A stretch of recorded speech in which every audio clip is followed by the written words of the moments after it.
বলা না বলার জগতে আপনাকে স্বাগত জানাই। ঔরঙ্গজেবের নৃশংসতা ও সুফি সাধক সারমাদ। ঔরঙ্গজেবের নাম করলেই এক কঠোর, নিষ্ঠুর এবং অন্য ধর্মাচারীদের প্রতি নৃশংস সম্রাটের কথা আমাদের প্রথমেই মনে আসে। কিন্তু অনেকেই হয়তো জানেন না, ঔরঙ্গজেবের রোষ থেকে সুফি সাধকরাও রেহাই পাননি। তার অন্যতম কারণ মূলত রাজনৈতিক প্রতিহিংসা। এইরকম এক সুফি সাধক সারমাদ কিভাবে ঔরঙ্গজেবের নৃশংসতার বলি হয়েছিলেন, সেই গল্পই আজ আমরা করব। এই কাহিনীটি ভারতবর্ষের অন্যতম শ্রেষ্ঠ ঐতিহাসিক স্যার যদুনাথ সরকার তার জীবনের এক কালোজয়ী গবেষণামূলক লেখা আর শর্ট হিস্ট্রি অব ঔরঙ্গজেবে লিপিবদ্ধ করে গেছেন। ঔরঙ্গজেবের প্রথম জীবনে মূল শত্রু ছিল নিজের দাদা দারা শিকোহ। তাই দারার সাথে যারাই সম্পর্ক রাখত তাদেরকে সে নিজের শত্রু বলে মনে করত। এমনই এক সাধক বাদাখশি মিয়া মীর ছিলেন একজন প্রখ্যাত সুফি সাধক এবং কবি। দারা শিকোহ মিয়া মীরকে খুব সম্মান করতেন।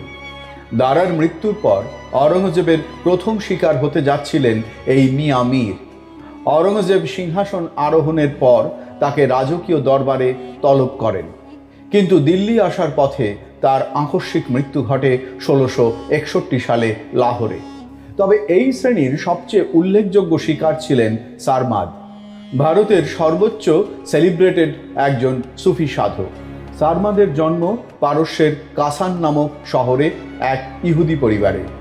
হিব্রু ধর্মগ্রন্থগুলিতে দক্ষতার দ্বারা নিজেকে একজন রাব্বি বা ধর্মতাত্ত্বিক পণ্ডিত হিসেবে পরিণত করেছিলেন। পরবর্তীতে তিনি ইসলাম গ্রহণ করেন এবং ভারতে আসেন। পারস্য থেকে ভারতে আসার পথে সারমাদের সঙ্গে অভয়চাঁদ নামে এক হিন্দু যুবকের টাট্টা শহরে দেখা হয়। অভয়চাঁদ টাট্টা শহরে এক মাজারে প্রতি সন্ধ্যেবেলায় সঙ্গীত পরিবেশন করতে আসতেন। তার সঙ্গীত শুনে সারমাদ এতটাই মুগ্ধ হয়েছিলেন যে অভয়চাঁদকে তার শিষ্য করে নেন। দিল্লিতে দারা শিকোহ তাকে নিজের গুরুর মতো শ্রদ্ধা করতেন, এমনকি শাহজাহানের সাথেও পরিচয় করিয়ে দিয়েছিলেন। সারমাদ তার জীবন ও কাজের মাধ্যমে অনেক ধর্মীয় ও আধ্যাত্মিক তত্ত্ব প্রচার করেন। তিনি ধর্মীয় গোঁড়ামির বিরুদ্ধে ছিলেন এবং সমস্ত ধর্মের অন্তর্নিহিত সত্যের প্রতি সম্মান দেখাতেন। সারমাদের জীবন এবং মৃত্যুর ঘটনা ইসলামিক ইতিহাসের একটি গুরুত্বপূর্ণ অধ্যায়। তার কর্মকাণ্ড এবং বিশ্বাসের মাধ্যমে তিনি মুসলিম সমাজে একটি গভীর প্রভাব ফেলেছিলেন এবং তার মৃত্যুর পরেও তিনি কিংবদন্তি হিসেবে এখনও বিবেচিত হন। সারমাদ কাসানির জীবন এবং কাজ অনেক দিক থেকে আলোচনা ও বিতর্কের বিষয়। তাঁর জীবন এবং মৃত্যু যে ইতিহাসে জায়গা করে নিয়েছে তা মূলত তার ধর্মীয় মতামত এবং কর্মপদ্ধতির জন্য। তার কর্মকাণ্ড এবং বিশ্বাসগুলি তাঁর সময়ে প্রভাবশালী ছিল, যা ঔরঙ্গজেবের মতো ধর্মীয় অত্যাচারী শাসকের প্রতিক্রিয়া সৃষ্টি করে। ঔরঙ্গজেব, যিনি ইসলামের গোঁড়ামি এবং কঠোরতা দ্বারা পরিচিত, সারমাদের মতামত ও কাজের প্রতি তিনি একাধিক কারণে বিরক্ত ছিলেন। সারমাদের প্রকাশ্য জীবনধারা এবং তার ধর্মীয় দৃষ্টিভঙ্গি ঔরঙ্গজেবের কাছে অপরাধমূলক মনে হয়েছিল। ঔরঙ্গজেবের শাসনে সারমাদকে ধর্মদ্রোহিতার অভিযোগে দণ্ডিত করা হয়। তার মৃত্যুদণ্ডের কারণগুলি শুধু ধর্মীয় মতবিরোধ নয়, বরং রাজনৈতিক উদ্দেশ্যও ছিল। তিনি ঘোষিতভাবে দারা শিকোহর পক্ষ নিয়েছিলেন, যা ঔরঙ্গজেবের জন্য অগ্রহণযোগ্য ছিল।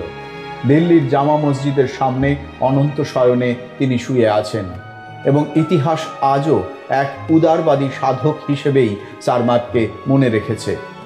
এমনও শোনা যায় সারমাদের এই নৃশংস মৃত্যু ঔরঙ্গজেবকে তার শেষ জীবন অবধি এক দুঃস্বপ্নের মতো তাড়া করে বেরিয়েছিল। তার জীবনের শান্তি চিরতরে বিসর্জিত হয়। স্বাধীন ভারতের প্রথম শিক্ষামন্ত্রী আবুল কালাম আজাদ সারমাদের চিন্তা ও মত প্রকাশের স্বাধীনতার জন্য সারমাদের সাথে নিজেকে তুলনা করেছেন। আধুনিক যুগে সারমাদ একজন উদারপন্থী চিন্তাবিদ হিসেবে কৃতজ্ঞতা ও সমাদর পেয়েছেন এবং তার জীবন ও কাজ আজও বিভিন্ন সমাজের চিন্তা ও সংস্কৃতিকে প্রভাবিত করে। ভিডিওটি দেখার জন্য ধন্যবাদ। বলা না বলার জগতে এমন নানা কাহিনীর হদিশ থাকছে। অনুগ্রহ করে চ্যানেলটি শেয়ার, লাইক এবং সাবস্ক্রাইব করুন।